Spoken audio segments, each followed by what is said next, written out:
Bonjour à tous et bienvenue sur la chaîne Astro. Bienvenue également aux rencontres Ciel et Espace 2022. Aujourd'hui, j'ai le plaisir d'accueillir Nicolas Biver, astronome professionnel de l'Observatoire de Paris, expert dans l'observation des comètes et également président de la commission de l'observation des comètes de la Société astronomique de France. Donc Nicolas, tu étais ici pour présenter une conférence et pour encourager les astronomes amateurs dans l'observation des comètes. Voilà, j'étais là pour leur dire qu'est-ce qu'on peut faire avec les images qui font des comètes. Quel retour scientifique on peut avoir sur les images cométaires. Alors, il y en a qui sont déjà des spécialistes qui font par exemple des mesures astrométriques. Et j'étais là pour les encourager à faire ça et puis même à faire plus. C'est-à-dire qu'on peut faire des mesures aussi de magnitude et aller un peu plus en détail avec une quantité qui s'appelle AFRO qui permet de faire une mesure encore plus exploitable scientifiquement par des professionnels d'ailleurs, parce que les professionnels vont utiliser ça aussi, comme dans le cas d'astrométrie, pour donc valoriser en gros les observations faites par les amateurs. Et surtout, j'ai abordé ce qui se faisait à partir des images numériques faites avec les moyens, je dirais plutôt de nos jours, des amateurs équipés. Il faut bien comprendre que je vous ai fait des tutoriels sur comment photographier une comète et comment faire tous les traitements justement pour avoir des belles photos des comètes.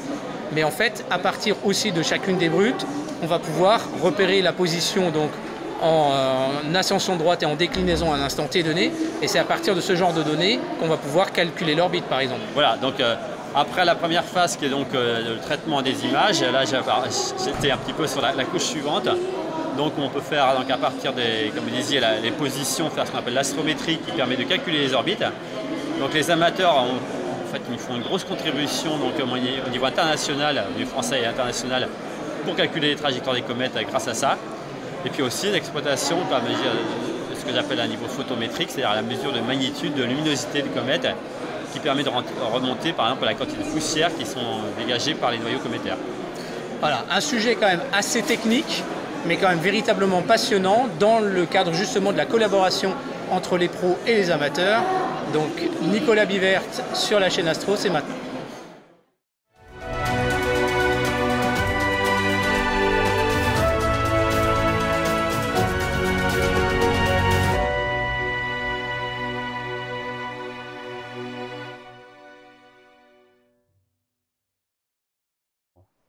Ok, bon, pour ceux qui ne me connaissent pas, je vais me présenter un petit peu d'abord.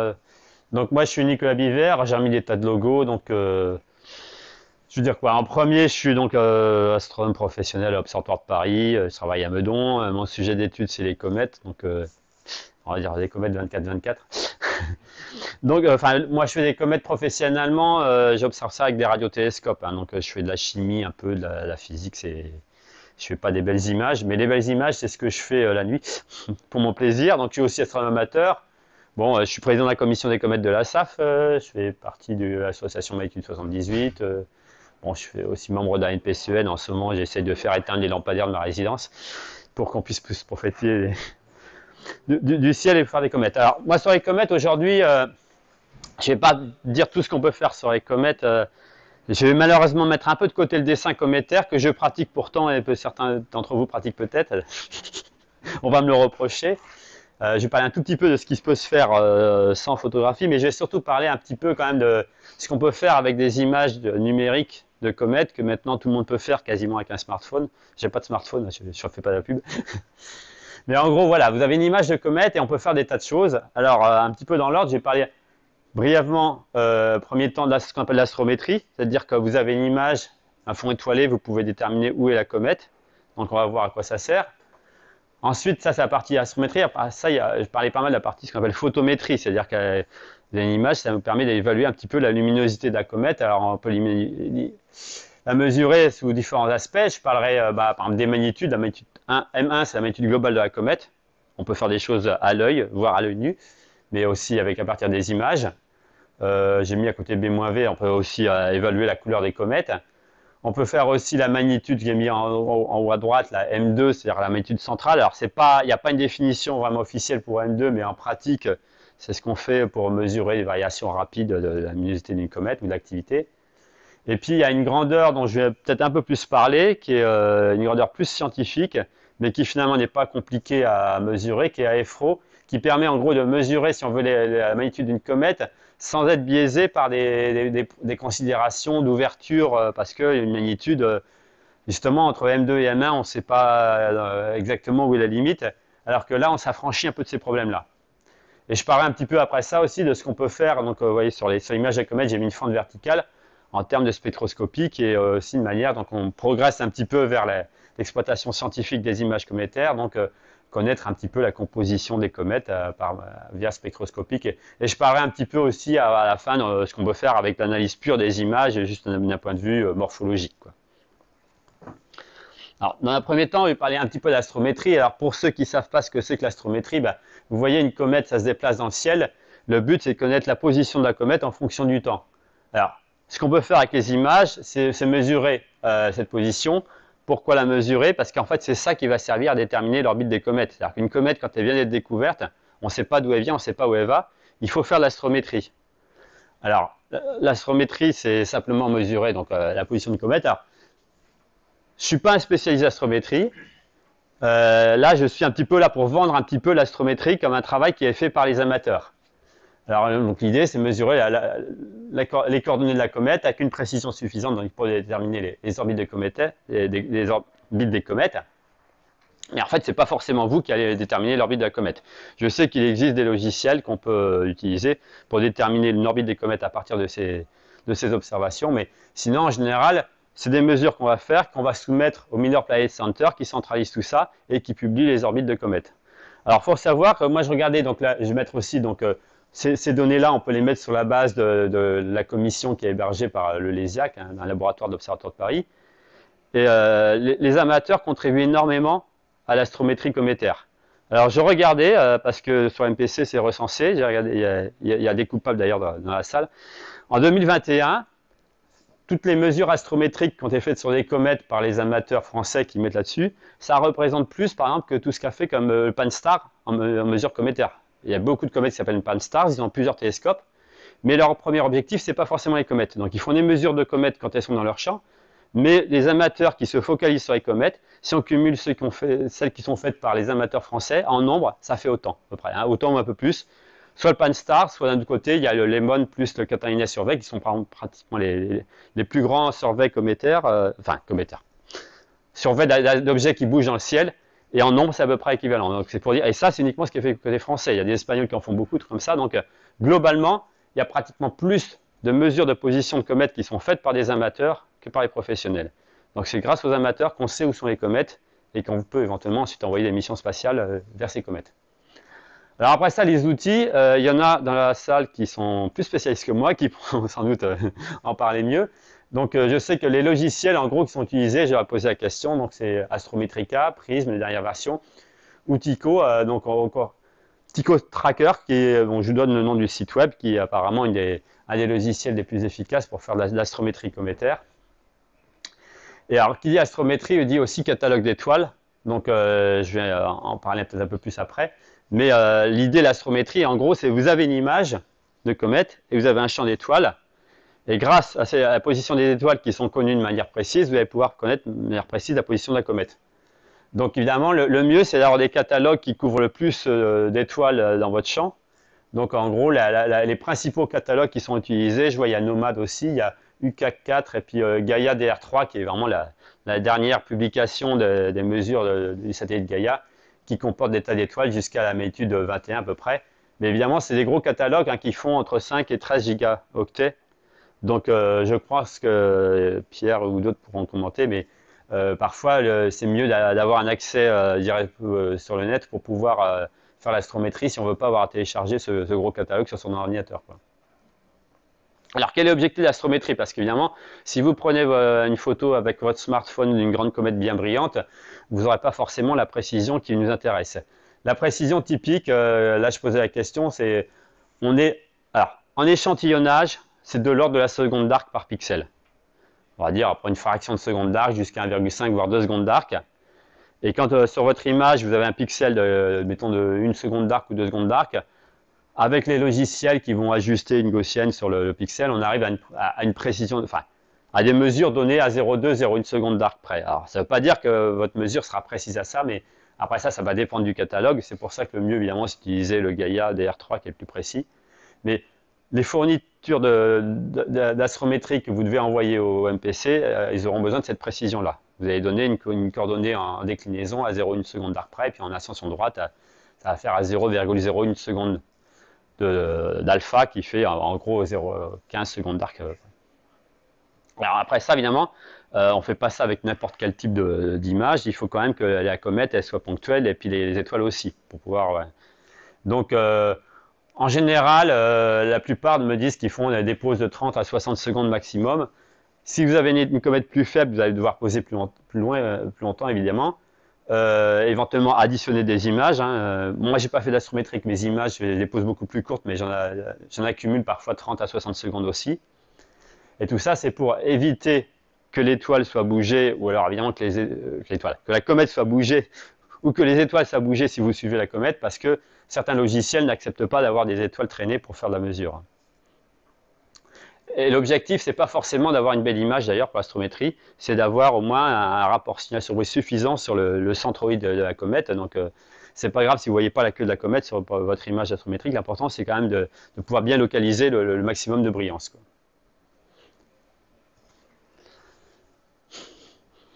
Alors autre chose évidemment, l'astrométrie c'est des positions en fonction du temps. C'est-à-dire qu'il est très important aussi de dater vos observations. Typiquement, quand vous fournissez de l'astrométrie au MPC, on verra des exemples après, vous donnez la date à une précision de 1 100 millième de jour. 1 100 millième de jour, c'est typiquement de l'ordre de la seconde, quoi. Alors, si vous avez des comètes qui se déplacent lentement, si vous avez une erreur de 10 secondes, ça ne se verra peut-être pas. Mais vous avez des comètes qui passent près de la Terre, comme par exemple des ZTF en janvier prochain, qui va se déplacer, je crois, à 7 degrés par jour. Là, ça deviendra critique. Hein. Alors pour ça, évidemment, il faut que vos images soient bien datées. Alors je sais qu'il y en a qui utilisent un outil qui s'appelle Dimension 4 pour mettre à jour l'horloge du PC qui va dater ensuite les images lors de l'acquisition. Maintenant, il y a des horloges GPS, notamment pour ceux qui font par exemple des occultations d'astéroïdales, qui permettent d'avoir une précision de 2 à 3 millisecondes. Mais après ça, tout le problème, c'est qu'il ne s'agit pas d'avoir uniquement d'avoir une très bonne précision sur l'horloge de l'ordinateur, mais il faut que l'image que vous prenez, vous connaissiez précisément l'heure du milieu de la pause au moins la seconde près, quoi.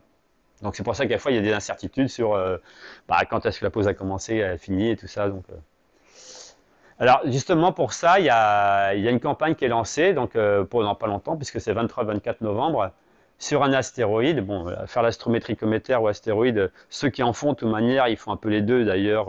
On verra après qu'il est utile d'avoir fait un peu d'astrométrie d'astéroïdes. Donc une campagne qui est bon pour vous avez les références, c'est annoncé sur la Minor Planet Circular 2022-222. Donc un objet qui va être autour de magnitude 14, qui passe assez près de la Terre. Et l'idée c'est que ceux qui veulent se lancer dedans, vous faites des mesures. L'orbite par ailleurs, elle sera assez bien connue. Et puis après ça, vous envoyez vos mesures astrométriques. Donc envoyez avant le 30 novembre, dans celles qui ont été faites autour du 23-24 novembre. Et puis donc je pense que vous aurez un retour sur, on vous dira vous avez un écart systématique parce que votre horloge elle a 1 seconde de retard, 1 seconde d'avance, un truc comme ça. C'est un autre moyen aussi de vérifier sur un exemple pratique que votre horloge ou votre système d'acquisition en gros date bien les images, quoi. Alors voilà, là je vous présente au passage donc quelques exemples de mesures astrométriques. Alors troisième chose, c'est des mesures donc alpha, delta en fonction du temps et du lieu. Parce que, comme il dit, là j'ai mis la parallaxe terrestre est de 8,8 secondes d'arc. Ça veut dire qu'à une unité astronomique de distance, quand vous êtes à l'équateur ou au pôle, enfin, en gros, ou si on veut, entre minuit et puis 6 heures après, votre objet dans le ciel va se déplacer de 8,8 secondes d'arc dû au mouvement de rotation de la Terre ou à différentes latitudes. Alors, quand on veut une précision de 0,1 seconde d'arc, vous voyez, ça fait 88 fois moins. Donc, il faut que vous connaissiez exactement là où vous êtes sur la Terre. C'est ce qu'on appelle les mesures topocentriques. Ça veut dire les mesures que vous donnez, elles sont des mesures prises à votre observatoire. Donc, quand vous voyez comme ça, par exemple, des exemples de rapports, à la fin, vous avez A77, X03, et ça, c'est des observatoires recensés au niveau du MPC, et ils savent exactement à quel endroit sur Terre se trouve cet observatoire. Donc, il y en a ici qui seront certainement mieux répondre à vous comment obtenir un code UAI, mais en gros, il faut avoir fait quelques mesures d'astéroïdes et tout ça pour, après ça, que vous soyez recensé au niveau du MPC comme un observatoire avec des coordonnées, après ça, bien définies. et puis pouvoir ensuite donc envoyer ce genre de résultats de mesures astrométriques. Donc, bon, je ne vais pas détailler, en gros, ça commence par le code d'observatoire, donc A77, après ça, le nom des observateurs, enfin, du correspondant, des observateurs, le télescope, enfin, il y a Pierre dans la salle ou d'autres qui seront très bien, qui n'hésitent pas à intervenir.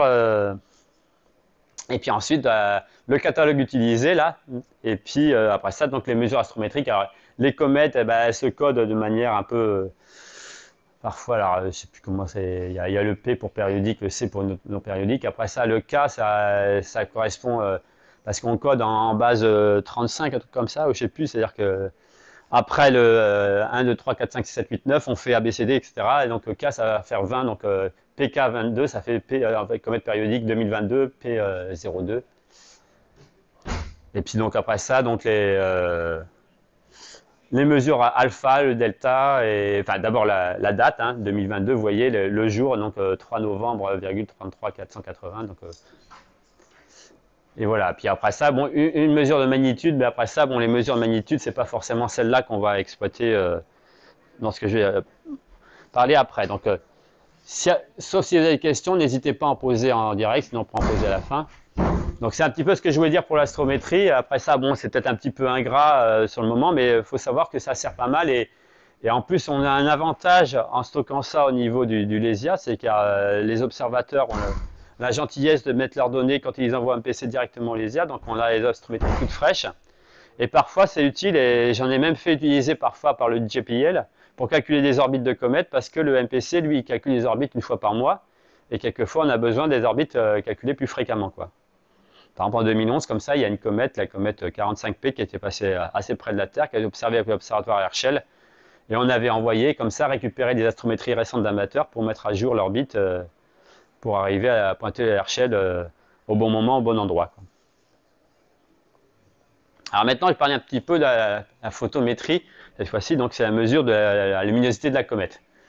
Donc on peut décliner ça, et là j'ai mis un peu 4 catégories: magnitude nucléaire, magnitude totale, AFO, on verra, et puis éventuellement parler de couleur, qui est un peu un prémisse à parler ensuite de spectroscopie.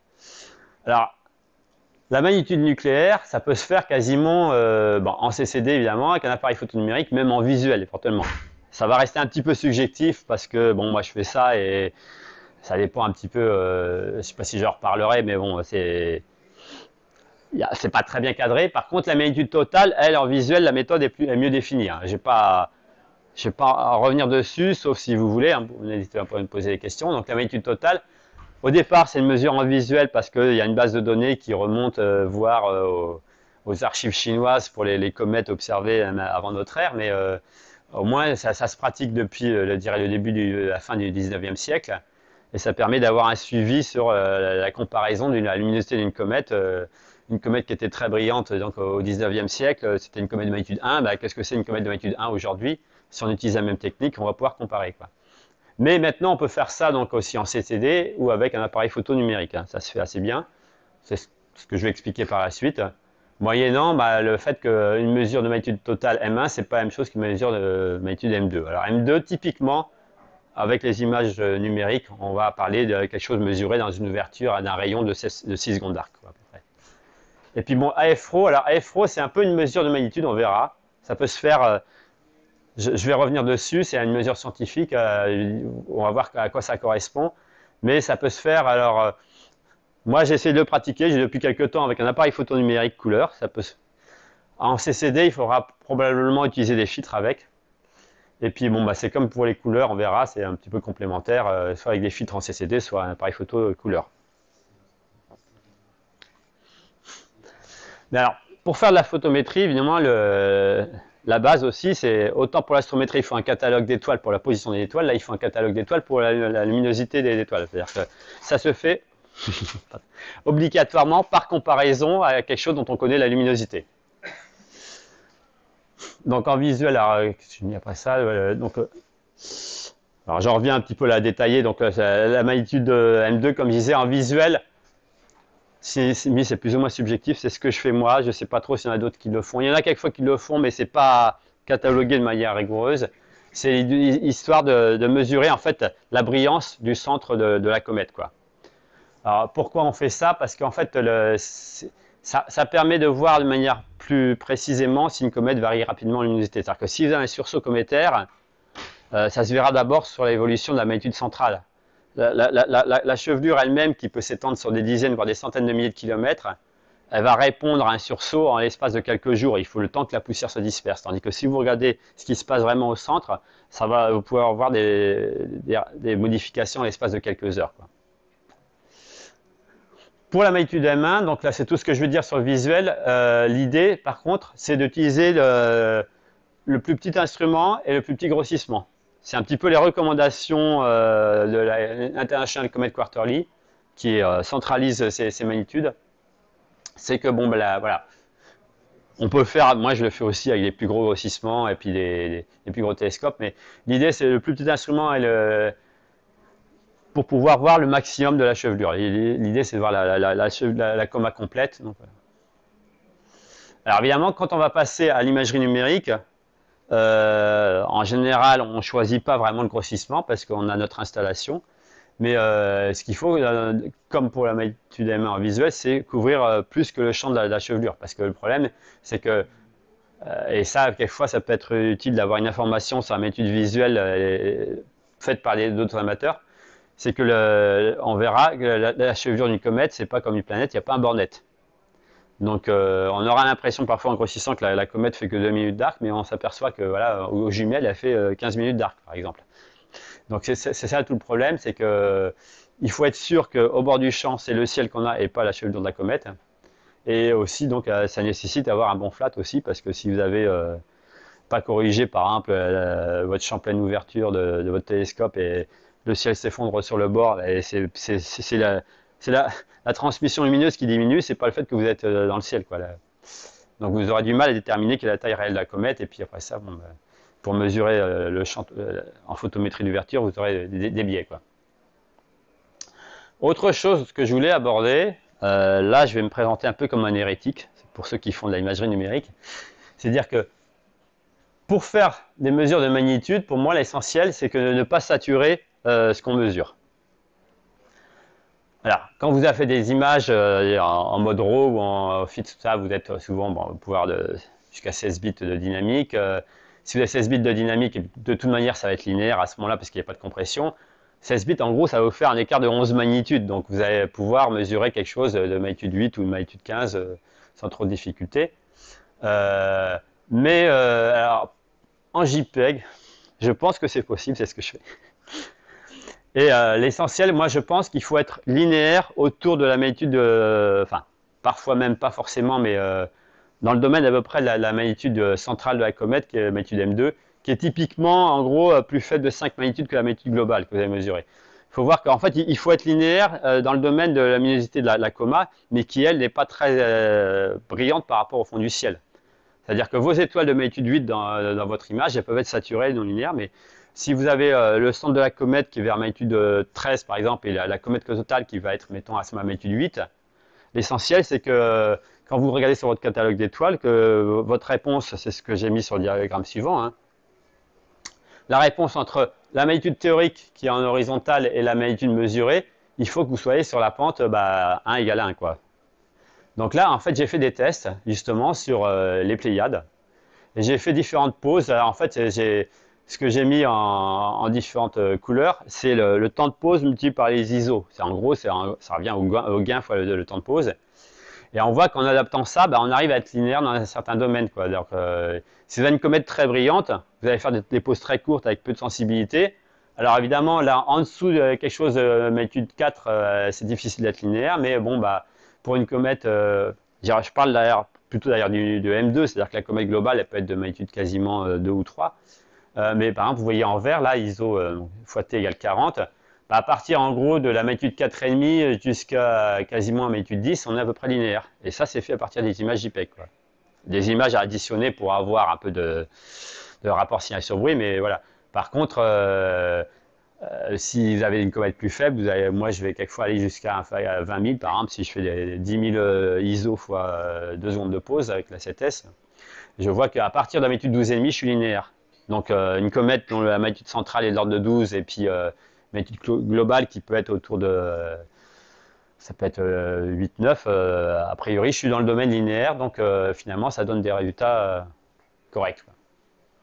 Donc voilà, j'ai estimé un petit peu. Alors là c'est pour mon setup, hein, j'ai un télescope donc, de 40 cm, AFD 4,3, je mets un A7S derrière avec une seconde d'arc par pixel et à peu près dans quel domaine je peux donner des résultats corrects. Et on voit que, alors ce qui est amusant d'ailleurs avec ces images qui sont faites en JPEG, c'est que quand on sort d'une domaine linéaire, bah, il semblerait en fait qu'on a une autre pente qui n'est plus la pente 1 pour 1, mais qu'on a un certain autre domaine de linéarité. Parce qu'évidemment en JPEG, ce que va faire l'image, il y aura une compression qui va faire que si j'étais en RAW, parce que bon en fait je fais souvent des images en RAW aussi pour être un peu plus rigoureux, quoi. Donc en RAW ça va être linéaire, mais jusqu'au moment où on sature.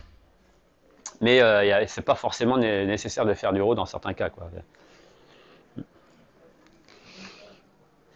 Alors autre chose, la réponse spectrale, parce que comme je vous disais au départ, quand on va parler de magnitude totale, on veut se référencer à ce qui était mesuré à l'œil depuis plus d'un siècle. Qu'est-ce qu'on va faire comme mesure numérique qui va se rapprocher de la mesure à l'œil? Alors là, c'est des exemples de ce que donnent les capteurs des appareils photo numériques. Donc j'avais récupéré dans le cas du capteur de l'EOS, Nikon, et puis là, c'est des mesures que j'ai faites. Alors elles sont faites un petit peu à l'amateur, fait de mesure maison, fait sur les photosites de l'Alpha 7S. Donc en bleu, c'est les photosites bleus, en vert, les photosites verts, et en rouge, les photosites rouges. Et donc la réponse relative en fonction de la longueur d'onde. Donc bon, en fait, là, le Nikon D5000 ou la 7S, c'est assez proche finalement. On voit que dans le rouge, il y a une petite fuite vers 730 nanomètres et puis aussi vers 430 nanomètres, c'est-à-dire que le rouge n'est pas un vrai rouge. Après ça, le mien n'est pas défiltré. Je ne sais pas si celui du D5000 était un peu plus défiltré, mais bon, en gros, on a les mêmes formes.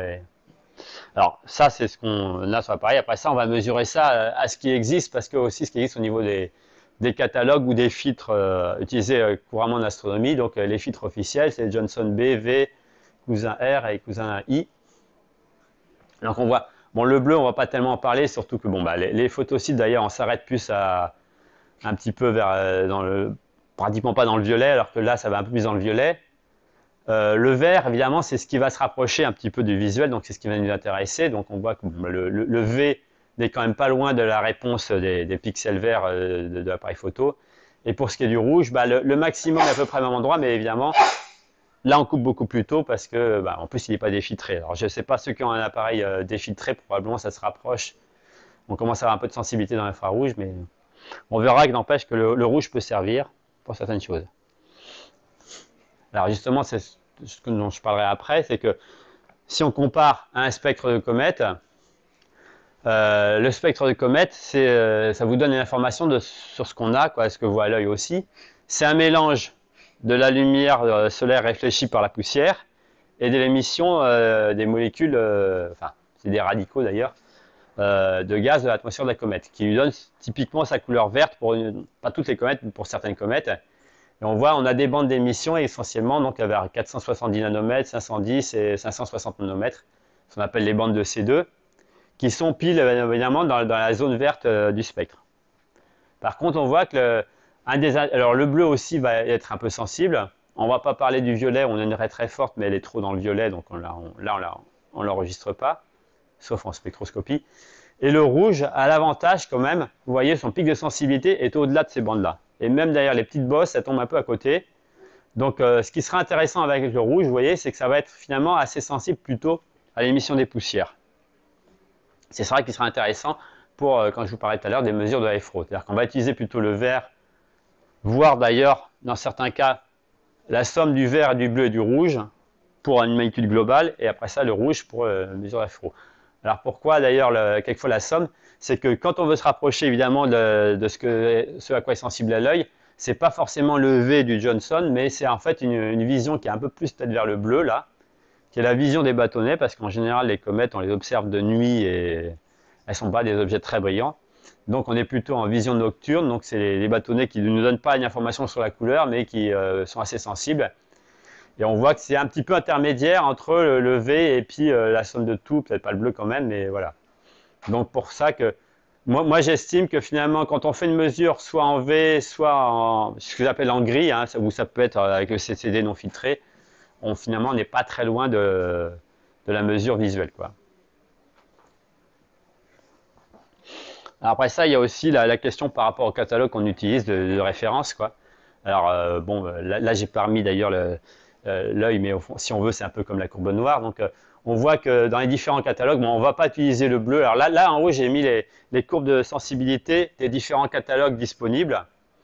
Alors plutôt d'ailleurs ceux qui sont utilisés souvent par les astrométriciens. Donc il y a le Gaia. Alors Gaia, donc vous avez la bande G qui est en orange ou la bande B play qui est en bleu, mais ça ressemble pas très bien finalement aux bandes aux réponses des détecteurs. Donc c'est bien pour l'astrométrie, mais pour les mesures de magnitude, c'est pas forcément l'idéal. Par contre, il y a le VT de Tycho là, Tycho V, qui est pas loin du Johnson V, qui lui, on voit, il est quand même assez bien sur le vert, ou voir le gris des détecteurs, et qui est aussi pas loin du vert de la sensibilité de l'œil. Bon, sinon, dans le catalogue Hipparcos, il y a aussi le système de magnitude HP, quoi, qui lui est aussi centré sur le vert, mais qui est très large parce qu'il est quand même assez sensible dans le rouge. Alors, il vaut mieux utiliser à ce moment-là comme les magnitudes V, alors, qui sont pas les. Je pense que là HP, c'est les mesures qui ont été faites avec le satellite. Après ça, quand on a les mesures dans différentes couleurs, on peut arriver à corriger pour dire voilà, mais on va soustraire la contribution rouge avec un filtre qui est dans le rouge pour voir quelle était la contribution V. Donc, en général, quand on va vouloir parler des magnitudes, on va utiliser les bandes V du catalogue Hipparcos, VT du Tycho, ou V du catalogue APAS que j'ai pas mis là, mais bon, qui est le V Johnson que je montrais tout à l'heure. Que d'ailleurs j'ai dû remettre là, voilà, le V ici. Et voilà, vous avez le V Johnson et puis le VT de Hipparcos. Alors, ensuite, ça va devenir un petit peu plus compliqué, mais bon. Donc, je vous mets ici donc, les principaux catalogues qui existent. Alors là, c'est autant d'ailleurs pour l'astrométrie que pour la photométrie. Donc, je vous parlais le catalogue Hipparcos. Alors, j'ai mis aussi des codes à gauche. Quand vous faites des mesures de magnitude visuelle, que vous faites avec soit en CCD d'ailleurs, soit avec votre œil, quand vous allez fournir ces magnitudes, en général, il faut fournir le catalogue que vous avez utilisé en référence. Alors, il y a des codes. Si vous utilisez le catalogue Hipparcos, magnitude V, ça s'appelle HV. Bon, c'est juste pour information. Et en général, ce catalogue, alors, je vous donne en plus la référence Visier, la I239, c'est-à-dire que si vous voulez récupérer le catalogue ou voir en ligne, vous utilisez ce code-là et sur Visier, vous y arrivez directement. Et en gros, ça va couvrir les magnitudes, -1 quand même, de Sirius jusqu'à magnitude 9. Et puis, information qui servira tout à l'heure, c'est qu'on a aussi la magnitude du Soleil dans cette bande-là. Donc là, en l'occurrence, c'est -26,77. Si on utilise le catalogue Tycho VT, bon, -26,78, c'est à peu près, vous voyez, donc simplement les bandes n'ont pas la même largeur, mais le Soleil a à peu près la même magnitude. C'est ce qui nous servira tout à l'heure à étalonner, on verra pour les AFRO. Après ça, évidemment, Tycho, on va jusqu'à magnitude 11, donc on passe de 118 milliétoiles à 2,5 millions d'étoiles. Maintenant, ce qu'on va utiliser de manière plus courante pour la photométrie, et qui est en gros la référence un petit peu pour tous ceux qui veulent faire des mesures de magnitude de comètes, que ce soit en visuel ou CD, c'est le catalogue alors, APAS, qui en fait est le catalogue de la VSO, l'association des observateurs d'étoiles variables américains, qui maintenant couvre tout le ciel avec 61 millions d'étoiles, jusqu'à magnitude 16. Bon, il commence à magnitude 8, c'est-à-dire qu'en dessous, en fait, on va compléter avec le Tycho ou avec l'Hipparcos, quoi. Donc là, ça vous permet d'avoir, et puis -26,77, vous voyez, c'est à peu près les mêmes bandes toujours, hein. Donc ça, c'est le catalogue maintenant qui est recommandé un petit peu pour les mesures de magnitude de comètes. Donc dans les bandes V, donc catalogue APAS, disponible sur Visier. Et puis évidemment, moi je cite aussi le catalogue Gaia, donc de DR3, la dernière publication. Là, on est à 1,8 milliard d'étoiles. C'est pour ça que je disais que il prend plus de place. Et évidemment, il va jusqu'à magnitude 21 et donc, mais par contre, lui, il n'a pas de magnitude V, il a la BP ou la G. Mais sinon, au passage, donc, en bande R, en général, parce qu'on pourra y venir tout à l'heure quand on fera les mesures avec la couche rouge, la magnitude totale du Soleil est de -26,57. des choses qui serviront. Le catalogue USNO qu'on voit souvent, il n'est pas assez précis. Alors, le catalogue USNO, il y a A et B, c'est pas des magnitudes enfin, il n'est pas du tout recommandé pour les mesures de magnitude, quoi. Alors après ça, bon, il est utilisé parfois aussi pour les magnitudes qui sont publiées avec les astrométries, mais elles n'ont pas objectif à être des magnitudes photométriques précises, quoi. Parce que l'USNO, c'est quoi? Il y a B, il y a ces magnitudes bleues qu'il y a, je crois pas que ce soit en vente V. Hein. VR. B et A, oui, alors je sais plus, il y en a un qui était dans le rouge et l'autre qui est dans le bleu, c'est pas le V, quoi, qui a été utilisé. Alors d'un point de vue pratique, comment on va faire? Alors là, je détaille ce qui parfois est fait dans les logiciels. Donc, c'est que bon, pour faire une mesure de magnitude, vous allez d'abord étalonner votre champ en utilisant les étoiles, là, ce que j'ai entouré en rouge, qui sont les étoiles qui seront dans le catalogue. Alors éventuellement aussi dans le catalogue où vous avez quelquefois aussi les indices B-V, on va de préférence choisir les étoiles qui sont pas atypiques, hein, des étoiles très rouges qui aura un B-V qui vaut 4 ou 5 magnitudes, on va les exclure parce qu'elles, comme elles ont une variation énorme dans les couleurs du bleu au vert au rouge, bah, pour peu que votre image n'ait pas exactement le même filtrage que la bande de référence, elle va être biaisée, mais typiquement on va utiliser un bon nombre d'étoiles pour étalonner, et j'imagine que les logiciels, moi je fais ça à la main, mais les logiciels qui font ça, ils vont utiliser parfois des dizaines ou voire des centaines d'étoiles qui sont dans le champ pour étalonner les magnitudes. Donc ça va vous donner votre référence, donc la correspondance entre le flux mesure en ADU sur une étoile et puis la magnitude, sachant que la magnitude c'est un logarithme du flux, quoi. Et ensuite donc vous allez pouvoir procéder à par exemple à la photométrie d'ouverture. J'ai mis un exemple derrière. Vous avez là c'est fait avec Iris, hein, je simule ce que je fais avec Iris par exemple. Donc vous avez le premier cercle dans lequel vous allez mettre toute la coma. Donc évidemment, il faut pouvoir estimer quelle est la dimension à la coma. Alors là j'ai un peu saturé les niveaux, tout ça. Et puis l'anneau extérieur dans lequel vous allez mesurer le fond de ciel, quoi, parce que votre fond de ciel n'est jamais à zéro. Donc après ça, donc, le logiciel il calcule le flux en intégrant sur tous les pixels et il convertit donc en magnitude. Donc ça vous donne la magnitude M1. Alors moi je me suis amusé, vous voyez sur le graphique qui est à gauche, en fait, en fonction du diamètre, j'ai fait varier le diamètre central. Et on voit donc avec les petits carrés, avec les barres d'erreur, les carrés vides, en fonction du rayon d'ouverture, on voit que la magnitude, c'est sur l'échelle de droite, elle augmente jusqu'à un moment où elle plafonne un peu. Et c'est ça qui nous donne la magnitude visuelle. Donc là, en l'occurrence, c'était la comète 2017 K2 en juillet dernier. Et on est à la magnitude 9, voilà, dans 7 minutes d'ouverture. La magnitude que j'ai fait visuellement avec le télescope, je trouvais à peu près 9 ou 9,2 ou 8,9, à peu près la même chose en même temps, quoi, ça. Et en fait, là, j'ai travaillé sur une image où j'ai carrément sommé les pixels rouge, vert et bleu avec les poids de 1 et 1. J'ai dû le faire, oui, donc ça c'était en gris. Après ça, je l'ai fait aussi en rouge et en vert. Bon, en rouge, évidemment, ça ne donne pas la même chose parce que c'est en rouge. On va procéder au calcul de ce qu'on appelle la FRO. Alors, la FRO, je vais y revenir, mais c'est le deuxième graphique que je vous montre, où en gros, plus ou moins, on va multiplier par le rayon. Et on voit que là, il y a un plafond. Ça monte un petit peu au début. Ça, c'est des effets de signe ou de signes de turbulence, quoi, d'étalement du pixel central. Ou parfois, même quand on est en JPEG, justement, il y a un petit défaut. Mais surtout si on voit dans le rouge. Après ça va plafonner à une valeur constante.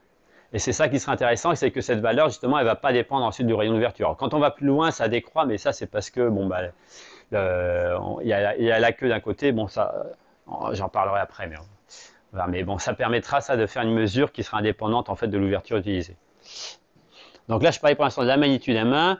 La magnitude M2, là, je prends un exemple de mesure. Donc ça, c'est fait, alors je ne sais plus s'ils ont mis, mais typiquement sur des ouvertures de l'ordre de 6 secondes d'arc de rayon. Donc c'est vraiment là, par contre, quasiment on fit où c'est les premiers pixels. Et donc vous voyez là, c'est le sursaut d'une comète que certains aiment bien, 29P Chasson-Vachmann. Et donc là, on est sur 0,4 jours. Hein. Vous voyez, c'est une version rapide. Alors, bon, là même, avec un bon étalonnage, ils arrivent à une précision quasiment de quelques, presque centièmes de magnitude. Mais vous voyez, donc là, vous avez une variation rapide. Et ce n'est pas sur une magnitude globale que vous allez voir comme ça une variation même de 0,3 magnitude en espace de 0,5 jours. Mais là, c'était la progression d'un sursaut. Et on voit que ça permet de faire des mesures. Alors, je ne sais pas encore s'il y a eu beaucoup de résultats de tentatives de mesure de rotation de comètes avec la photométrie comme ça d'ouverture sur petite ouverture, mais c'est aussi un autre moyen éventuellement pour mesurer l'effet de la rotation du noyau, parce que là on va être beaucoup plus sensible à ce qui se passe plus proche du noyau que la coma globale qui va diluer un petit peu tout ça, quoi. Donc bah, j'en reviens sur M1, donc voilà, j'avais déjà parlé un petit peu. Donc, alors pour faire ces mesures de magnitude globale, donc avec un logiciel, personnellement moi je fais ça sous Iris, qui est peut-être pour certains un logiciel ancien. C'est-à-dire que là on peut faire tout, je fais tout à la main, quoi. En gros, bah, après ça, quand on veut traiter beaucoup d'images, il y a des logiciels qui ont été développés par certains pour faire ça de manière un peu automatique. Il y a le logiciel AirTools qui est développé par Thomas Lehmann. Donc vous avez le site web ici. Donc, et puis aussi il y a Jakub Cerny, un autre logiciel qu'il appelle Copr, qui a développé pour faire des mesures de magnitude totale. Et parfois aussi ils fournissent l'information en fonction du rayon, c'est-à-dire ce qu'on appelle des mesures multi-ouverture, quoi. Et je pense qu'ils utilisent les bons catalogues. Qu'est-ce qu'on en fait après ça des magnitudes? Bah, par exemple, là, on en fait. C'est un exemple. Alors évidemment, elles sont je dirais, recensées par différents sites. Enfin, normalement, au départ, c'est l'International Comet Quarterly qui avait pour objectif de collecter toutes les mesures de magnitude et qui a une base de données avec des magnitudes qui remontent jusqu'au début du XXe siècle, voire avant, quoi. Donc il y a un format que bon, je n'ai pas répété ici qu'on peut trouver sur leur site web ou sur le site cops.si. C'est des ils sont quoi, c'est des Tchèques, je sais plus, qui ont repris un petit peu la base de données parce que quelquefois c'est ceux qui sont les plus actifs qui finalement arrivent au premier plan. Donc ils ont repris toute la base ICQ et puis c'est eux qui collectent et puis qui mettent en plus toute la documentation à jour si vous voulez savoir comment coder vos magnitudes et quels catalogues utiliser, etc. Et puis si on veut, vous pouvez envoyer ça aussi sur la base du Lesia pour les francophones. Alors, on parle de comète là, non? D'accord. Oui, je suis un petit peu en retard. Donc voilà, après ça permet. Alors là c'est un tracé que j'ai fait moi-même, mais on pourrait tracer l'évolution de la magnitude d'une comète en fonction du temps. Bon, bah c'est pour information, quoi. Alors, j'ai pris un peu de retard. Pour les AFRO, alors, le principe de base. Ça finit à quelle heure d'ailleurs? Jusqu'à. Tu as commencé à 16h30, donc tu dois terminer à 17h30, mais À normalement. 17h15, ouais, je crois. Bon, je pensais être plus rapide, je suis trop bavard. Donc, le principe, si vous voulez, c'est que théoriquement, une comète, c'est de la poussière, du gaz qui s'échappe du noyau, qui va se diluer dans l'espace, avec une production constante. Ce qui fait que quand on regarde la conservation de la masse, la densité va décroître comme l'inverse du carré de la distance au centre. Quand on regarde sur le ciel, on va intégrer sur la ligne visée, ça va décroître comme l'inverse de la distance au centre de la comète. Donc si on multiplie par la distance au centre de la comète, on a une constante. C'est ça le principe. C'est-à-dire que là j'ai fait une coupe, là. Donc en rouge, vous avez la courbe de lumière de la comète. Alors je me suis amusé aussi à faire une coupe le long de la queue. Donc vous voyez, les symboles vidés, c'est le long de la queue. Donc il y a un petit biais le long de la queue, ça va continuer à monter. Par contre, de l'autre côté, et en fait, vous voyez qu'il y a un moment, il y a un maximum qui en fait va pas dépendre de votre instrument. Enfin, et ce qu'on appelle ce maximum qui correspond à la théorie, qui fait que normalement ça fait un plateau, c'est ça qu'on va appeler la quantité AFRO, quoi. En fait, AFRO, ça veut dire, en fait, c'est A, c'est l'ouverture, non, A, c'est l'albédo, c'est le pouvoir réfléchissant des poussières, multiplié par F, je crois que c'est l'ouverture, et par F, c'est la fraction de poussière dans l'ouverture, multiplié par le rayon. C'est une quantité qui a été définie par un scientifique il y a déjà une trentaine d'années, et qui permet en fait d'avoir une quantité qui est en fait proportionnelle à la quantité de poussière dans la chevelure de la comète. Donc bon, on va passer un peu les détails. Ça peut être mesuré par des logiciels. Donc il y a le logiciel Focus qui peut être couplé à AirTools dont je parlais tout à l'heure. Et il y a WinAFRO donc, qui est mis en place par Cara, les Italiens, qui recensent vraiment les mesures de AFRO. Mais en fait, l'idée au départ, comme je montrais avant, c'était de faire la multi-ouverture. C'est-à-dire que la formule, en réalité, elle est assez simple. Pour mesurer AFRO, il y a deux paramètres qui sont la distance de la Terre à la comète, la distance de la comète au Soleil, qui est le pouvoir réfléchissant. Ensuite, vous allez diviser par le rayon de votre ouverture que vous avez converti en kilomètres. Vous savez quelle distance c'est. Enfin, oui, ça. Et multiplié par, en fait, 10 puissance fois 0,4 fois l'écart de magnitude entre le Soleil et votre comète dans l'ouverture où vous la mesurez. C'est-à-dire que vous mesurez par exemple une magnitude de la comète sur une ouverture de 7 minutes d'arc. Alors 7 minutes d'arc c'est trop pour faire les AFRO parce que c'est plus proche de la science. Mais c'est pour ça qu'il faut connaître la magnitude du Soleil que je vous donnais tout à l'heure dans la bande considérée, donc là dans le rouge éventuellement pour faire la mesure. Et en fait, simplement en s'appliquant cette formule-là, vous allez obtenir votre AFRO. Et en gros, si vous voulez faire de la science derrière, un ordre de grandeur très grossier, parce que ça dépend beaucoup d'autres choses, c'est que quand vous mesurez ça en centimètres, 1 cm un AFRO, ça va correspondre grossièrement à 1 kg de poussière éjectée par la comète par seconde. Donc si vous mesurez, comme tout à l'heure, j'avais des exemples, on voyait un AFRO de 5000, ça veut dire que la comète éjecte 5 tonnes de poussière par seconde. Donc ça vous permet assez simplement, à partir de mesures de magnitude sur des ouvertures, de mesurer la quantité de poussière éjectée par les comètes. Et puis après ça, bon, j'ai détaillé, si vous mesurez sur une ouverture rectangulaire, bah, en fait, le rayon, ça va être, donc il faut prendre XY sur pi, voilà, pour revenir pi rho 2 égale XY, pour avoir la même superficie, quoi. Alors après ça, une petite subtilité, donc voilà, là en rouge, je vous ai montré donc, les mesures AFRO que j'ai fait, donc à partir de magnitude sur chaque ouverture, j'ai multiplié par la quantité qu'il faut, et voilà donc l'AFRO en fonction de l'ouverture en kilomètres, et ce qu'on va prendre, c'est là où vers les, typiquement moins de 100 000 km pour une comète qui est lointaine, on va peut-être moins de 20 000 km pour une comète qui est plus proche du Soleil, là où ça plafonne, et là on mesure, voilà, AFRO égale 5242 cm, mais ça, c'est mesuré à la comète telle qu'elle est éclairée, mais elle est éclairée parfois par le côté, quand il y a un angle de phase important, ou au contraire, elle est éclairée de face si le Soleil est derrière nous. Et en dire vrai, ça va dépendre de ça. C'est-à-dire que vous imaginez qu'une comète qui est éclairée de travers, les poussières ne vont pas forcément renvoyer la lumière de la même manière. Donc en fait, il y a une correction à ajouter après ça, si on veut calculer ce rayon pour un angle de phase qui serait de 0 degré, quoi. Donc en l'occurrence, là, c'est un facteur à 20 degrés. Vous voyez, on passe de 5200 à 7800. Bon. Ça peut être réalisé après coup hein, par l'exploiteur. C'est-à-dire que dans la base de données du LESIA, vous pouvez donner votre AFRO en général tel quel. Et puis après ça, l'utilisateur de ces données-là, il utilisera la fonction. Donc je vous ai mis plusieurs fonctions là, de correction. Ça, c'est dans un deuxième temps si vous voulez faire la correction. Et là, je vous montre un exemple. Donc mesure de AFRO à partir d'images prises derrière mon télescope sur la comète 67P donc en 2021. En rouge, vous avez mesure AFRO brut. Et en noir, corrigé d'effet de phase. Et vous voyez qu'il y a une petite différence, c'est-à-dire qu'en rouge, on a l'impression que le maximum, il est quasiment 70 jours après le périhélie, mais en fait, le maximum d'activité de la comète était 30 jours après. Et on a besoin de corriger pour voir d'ailleurs que la quantité n'est pas la même au passage, mais que le maximum était en gros à 30 jours après le passage au périhélie. C'est là qu'on avait le maximum d'activité de la comète. Bon, alors, pour les couleurs, je ne vais pas en dire grand-chose, simplement c'est une première approche, c'est-à-dire que vous voyez que les comètes, en temps, elles sont plutôt vertes. Alors justement, j'ai mis des images après, voilà, les comètes, il y en a qui sont bleues, il y en a qui sont vertes, il y en a qui sont jaunes. Donc quand on fait des mesures de magnitude, on peut les faire aussi, je disais, quand on est dans le vert ou en gris pour faire une mesure de magnitude type M1, mais on peut s'amuser à mesurer ça dans le bleu avec le catalogue de référence ou dans le rouge.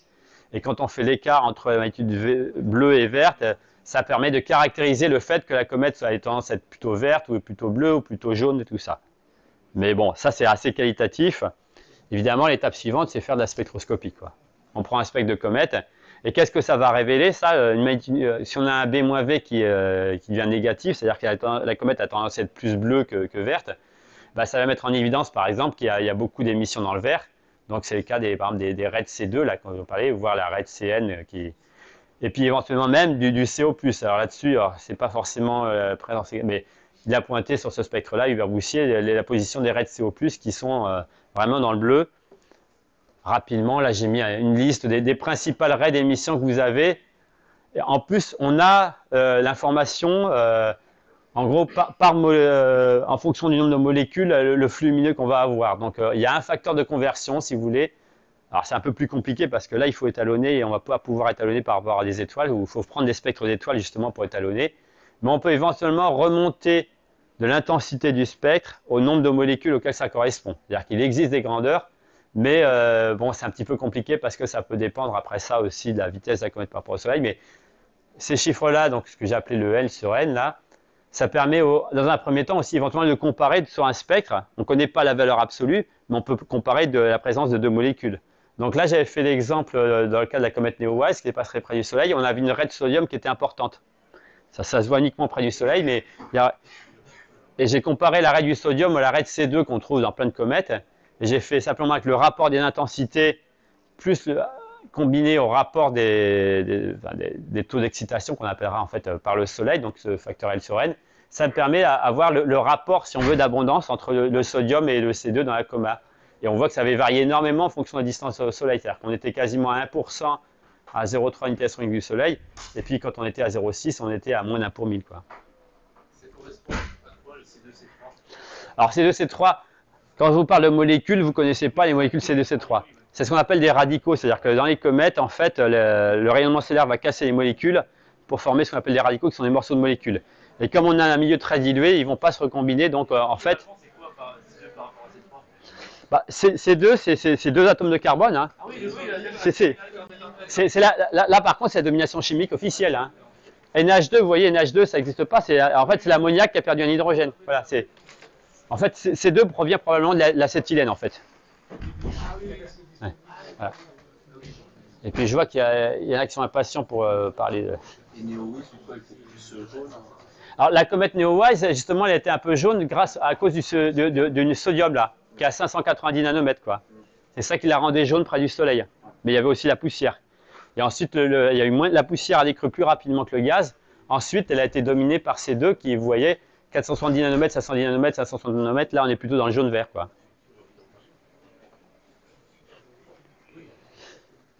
Donc voilà, là, c'est à peu près l'essentiel de ce que je veux dire. Après ça, sans rentrer dans les détails, évidemment, dans vos images, on peut faire aussi l'analyse des images, je dirais, presque visuelles. Après, c'est même voire scientifique. Hein. Quelquefois avec du traitement, vous voyez, des traitements en ondelette, on voit que il y a un jet spiral, là, c'est la comète Neowise ou des enveloppes. À droite, c'était la comète 67P, encore Churyumov-Gerasimenko l'an dernier. Et là, on connaissait, grâce au passage au périhélie précédent, l'orientation que j'ai mis ici, à la fois d'éclairement et du noyau. Et on voit que le jet qui apparaît un petit peu à gauche, hein, donc qu'on voit un petit peu là, ici, il est en fait entre le point subsolaire et puis le pôle. C'était un jet qui était quasiment près du pôle, donc on retrouve le jet, donc un passage au périhélie après. Et puis en bas, là, c'est à partir de dessin, ce que j'avais fait en 97, c'est la rotation de la comète Hale-Bopp. Quand on a des comètes très brillantes avec des jets aussi marqués, là, j'avais même pu mesurer comme ça, rien qu'avec des dessins. Alors, ça n'avait pas la précision qu'on aurait maintenant avec des images numériques, hein, mais permettait de mesurer avec les structures comme ça la rotation du noyau d'une comète quand on a des structures très marquées. Alors, visiblement, ces structures très marquées en forme de cercle, qu'on voyait peut-être un peu sur la comète Neowise, c'est plutôt réservé aux comètes très brillantes qui atteignent les magnitudes de 3 ou 1. Sur Neowise, on avait la queue ionique qui ondulait pas mal assez vite. Alors, juste pour terminer, c'est ma dernière vue, c'est qu'on peut faire aussi des choses sur les queues. Alors, sur les queues, j'ai mis, donc voilà, la queue ionique, justement, ça va servir à ce moment-là, non plus à mesurer les propriétés de la comète, mais plutôt du vent solaire. C'est-à-dire les ondulations de la queue, c'est lié en fait aux variations de vitesse du vent solaire et puis du champ magnétique du vent solaire. Et justement, il y a des déconnexions parfois quand le champ magnétique change d'orientation. Donc alors je ne travaille pas là-dessus, mais il y en a qui travaillent sur les mesures du vent solaire à partir des queues ioniques de comètes. Et puis dans les queues, il y a aussi, dans certaines comètes, là on voit un peu, il y a des structures radiales dans la queue de poussière. Ça donne une information aussi sur la distribution en taille des poussières. J'en ai pas parlé tout à l'heure, mais quand je parlais du paramètre AFRO, ça mesure la quantité totale de poussière, mais ça va dépendre beaucoup si on a des grosses poussières ou des petites poussières. Et ça peut être caractérisé à partir de l'étude des queues. Puis dernière chose, je parlais un petit peu aussi des queues de sodium. Donc on parlait du sodium, mais il y a aussi une queue de sodium en rouge qui apparaît quand les comètes sont près du Soleil. Puis voilà, je vais m'arrêter là. J'ai mis quelques références pour aller voir. Donc il y a des présentations justement sur l'astrométrie, sur la photométrie. Et puis n'hésitez pas aussi à envoyer ou vous inscrire sur la liste d'échange de mails de la commission.